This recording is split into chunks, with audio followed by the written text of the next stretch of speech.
So we're actually starting a series this morning, and the series I'm calling Learning from the Masters. And in my many years now of this work and in ministry, there have been so many teachers that have left their mark in my mind and in my heart.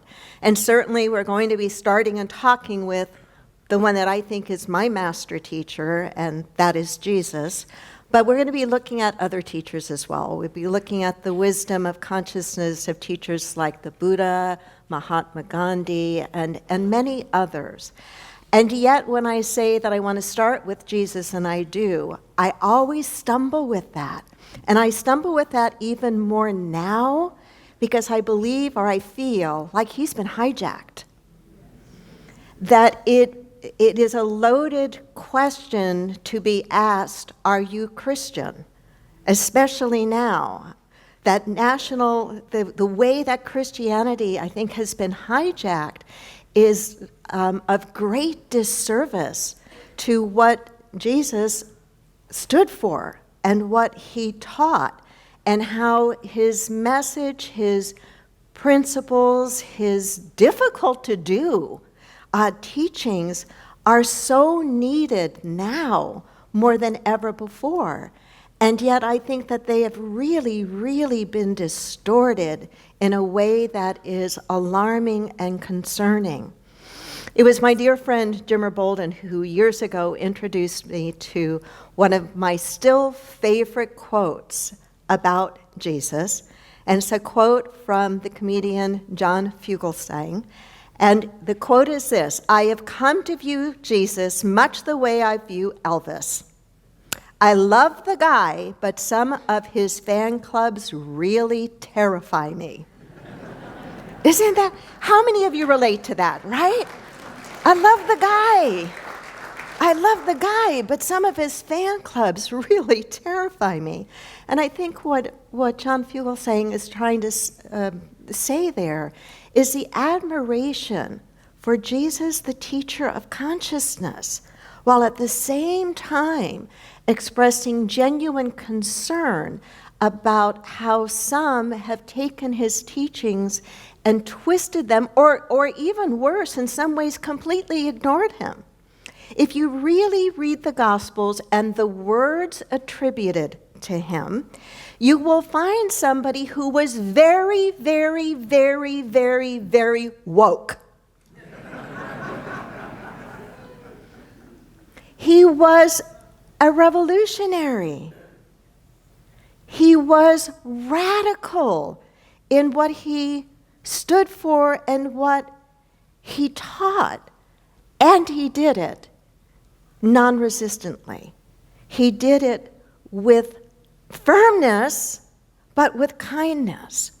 As I shared with you earlier that Easter is always a tricky one for me to talk about, I did reach out to one of our members who was a former minister, taught and studied a lot of the Gospels from a very academic point of view.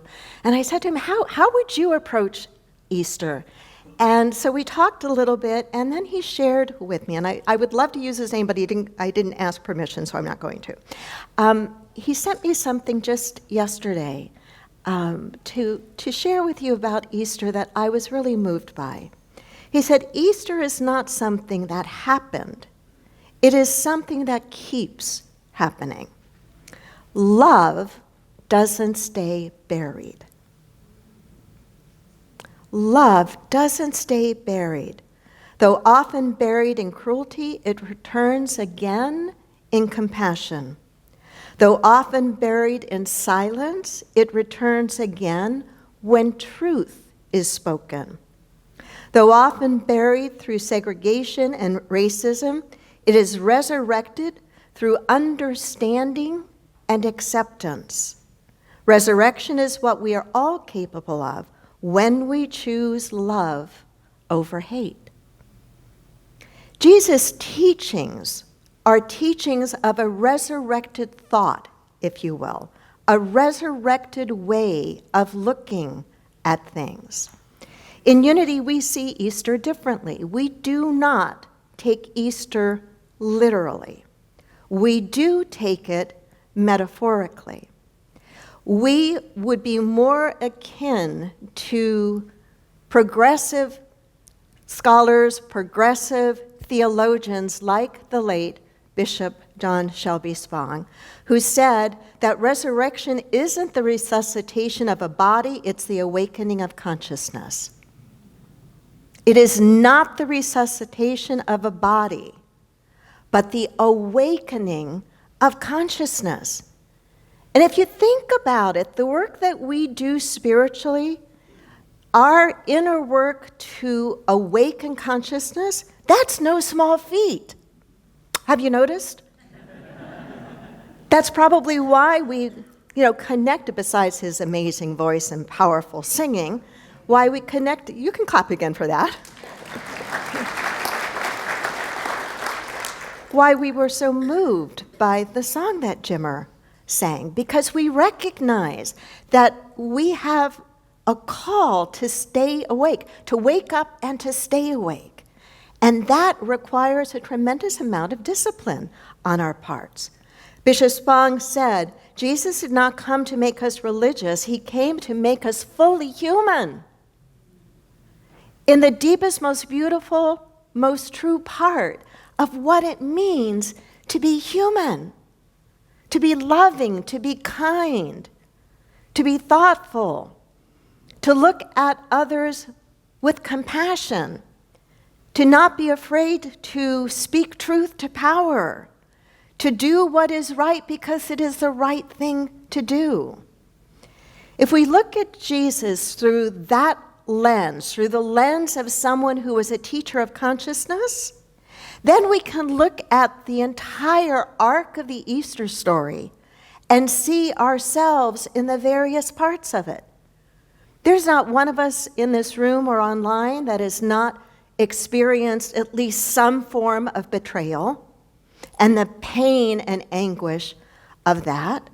There's not one of us in this room that has not experienced the dark night of the soul, where we have wondered, where are you, God? Where we have wondered, how are we going to make it through? The tomb isn't a place in Jerusalem. The tomb is a state of consciousness in which we feel held captive. It is a state of consciousness that is held back by fear and limitation and resentment and bitterness. And yet there is a way through that. And the way through that, I believe, Jesus actually taught. He taught by the words that he spoke, or the words that were attributed to him, by the way that he seemed to walk through the world and to live. I believe that we talk about him today, not because of the myth about him, but I believe that people like you and me talk about him today or think about him today because we realize something must have happened in and through him for us to still wonder about him. Does that make sense? Does that make sense? He was a master teacher of consciousness. He didn't say, look at me. That would be the height of ego, would it not? But he did say, follow me. I almost wish he had said, look at me. That's a heck of a lot easier to do, isn't it? Than to follow him. I mean, think of the things that he taught. I'm just going to share a few of them with you this morning, but the things that he taught would release our consciousness in the most expansive way. He showed us through the way he lived his life that love cannot be buried, that love is eternal, that truth is powerful. A few of the things I want to share with you that I believe he taught. He taught oneness. He taught oneness. He said the kingdom of God does not come with observation. You're not going to say it's over there, or it's over there, or it's over there. The kingdom of God is where? Is within. Is within. within. It is why in unity we always go back to the within, to work from within out, to work at the level of consciousness, to look at what's going on in our lives or to look at what's going on in the world and to realize that it is a reflection of something going on within us individually, as well as something going on within us collectively. And if we don't like what we see out there, individually or collectively, then we've got work to do internally. And when we get better and better and better and more and more and more of us do that work, we're going to find that the whole world works a heck of a lot better. The kingdom of God is within you, within you. He said, the Father and I are one. He closed the distance, which in a way just surprised the heck out of me that some forms of Christianity in the very early days wanted to put a priest in the middle to say you can't get to God unless you go through the priest. Does that make sense from the guy who said, the Father and I are one, and what is true of me is true of you also? Does that make your mind go a little nuts? A little contradiction there, a lot of contradiction there, a lot of contradiction there. The Father and I are one. You and God are one. One presence, one power, operating in each and every one of us, whether we recognize it or not, or acknowledge it or not. And so it's moving from the idea of trying to find God to allowing the God within us to flow more fully through us, which means we might have some cleanup work to do on the inside. Does that make sense? Yeah. He also talked about the idea, he was a master of release. Master of release. Another way of saying it was his emphasis on forgiveness. We have words attributed to him from the cross. Father, forgive them. Boy, I know where we all came from. Right? But that's good. That's good. Father, forgive them, for they know not what they do. You know, whether he actually said that or not, to me does not change the absolute depth of the power of that practice. Think of a person that has hurt you, that you feel has done you wrong. Don't discount the hurt or the pain or the suffering or the loss that you may have experienced as a result of that. But I bet that you could look at that person through spiritual eyes and say, Father, forgive them. They didn't know what they were doing. We say, and we believe in unity, that we are all doing the very best we can, right where we are, given what we currently know and given what we've been through. If we believe that, I do believe that. If we believe that, then that is the foundational point at which we can look at the other despite the hurt and know, Father, forgive them. I forgive you. You did not know what you were doing. As if it wasn't enough, when he was asked about forgiveness and was asked about it from the Mosaic law, from his religious foundation, what does the law say about forgiveness? He knew that the law said that you were to give 7 times. That's not too hard, is it? 7's not a big number. But what did he answer? No, not 7 times. You are to forgive 70 times 7. Well, now that's a bigger thing to do. 70 times 7. And do we really think that he was a literalist? That he was a mathematician that was saying at the 491st time, you don't have to do it anymore? If you've studied the Bible, and many of you in this room have, and not just reading it or not just taking what a minister or a priest or anybody that is speaking to you says, but actually studying it yourself and learning how to study it yourself and learning that it doesn't start with Genesis and end with Revelation, that they weren't written chronologically, blah, blah, blah, blah, blah. You realize that numbers meant something. And so Jesus saying 70 times 7 isn't saying up to the 491st time. The number 7 and its multiple of 70 is referring to the cycle of completion. So we practice forgiving, is what he's teaching, until it is complete. Until it is complete. Doesn't mean we condone behavior. It means that we set ourselves free from the bondage that we are in when we do not forgive. Powerful teaching. Again, it would be much easier just to look at him than to follow him. The very first Christians, do you know what they were called?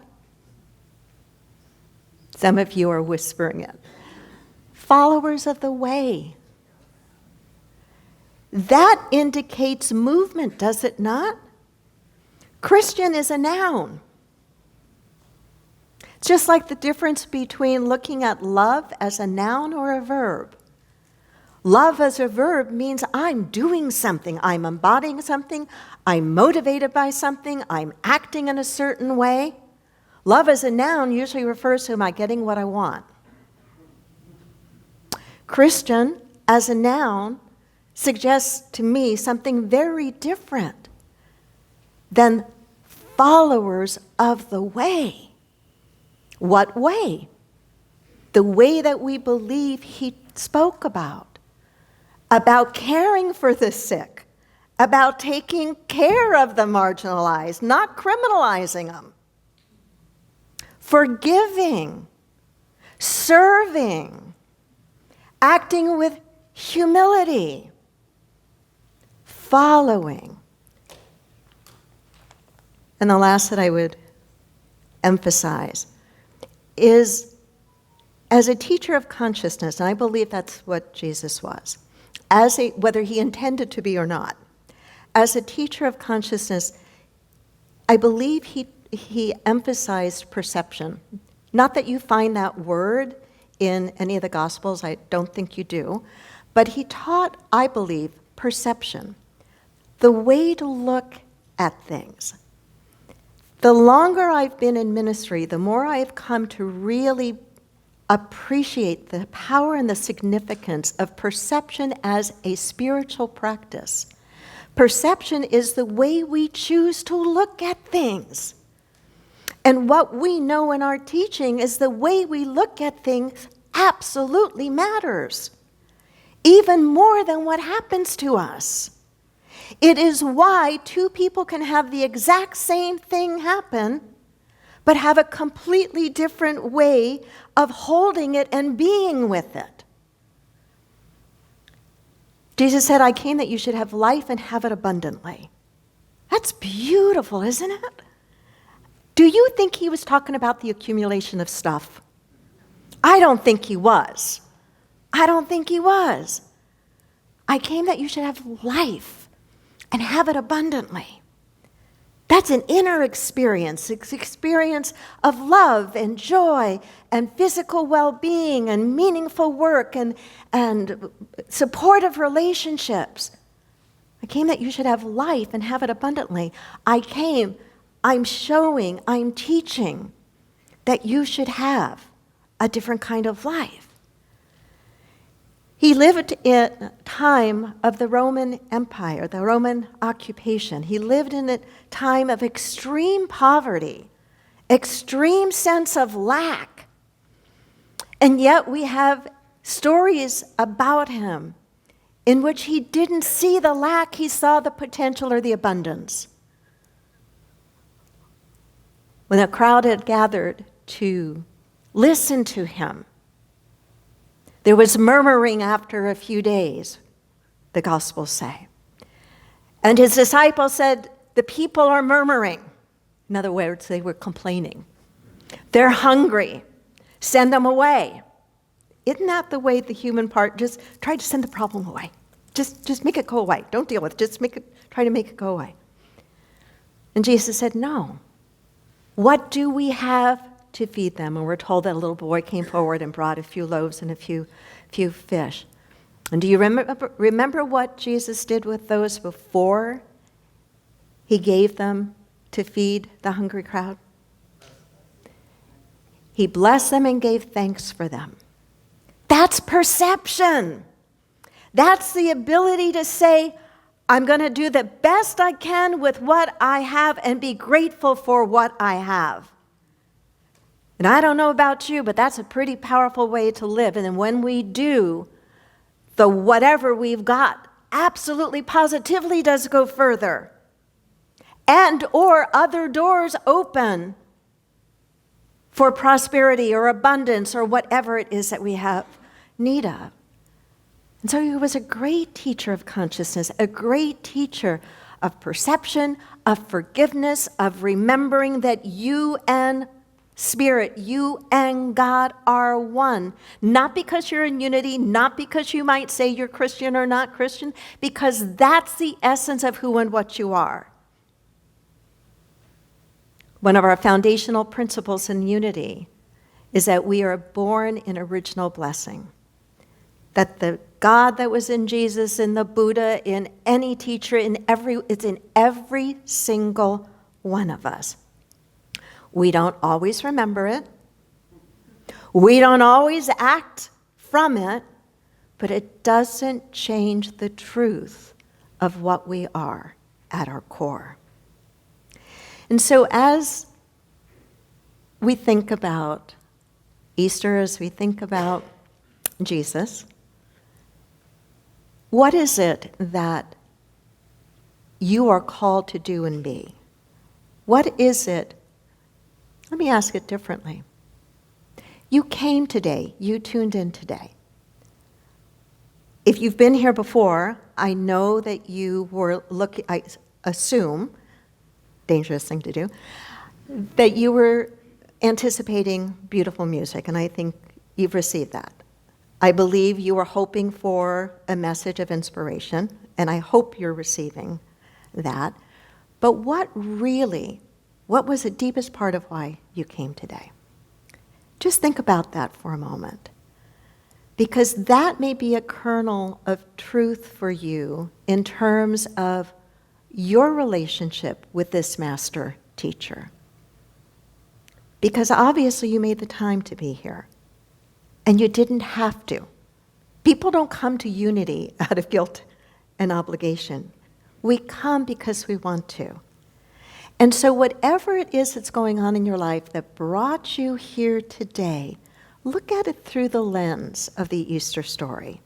What is it that you're being invited to remember? Is it your oneness with God? Is it an area of forgiveness of yourself or others? Is it perhaps the way of looking at the circumstances of your life today and the circumstances in the world? To me, when we drill down like that, we receive the blessing of the Easter story, and it stops being just something that we attribute to someone 2,000 years ago, and it starts becoming a living metaphor that can be helpful and purposeful for us. So again, as I end, I say Jesus didn't tell us to look at him. He told us to follow him. And each and every one of us probably have a step right before us now that we could take that would be evidence of following in those footsteps. Namaste.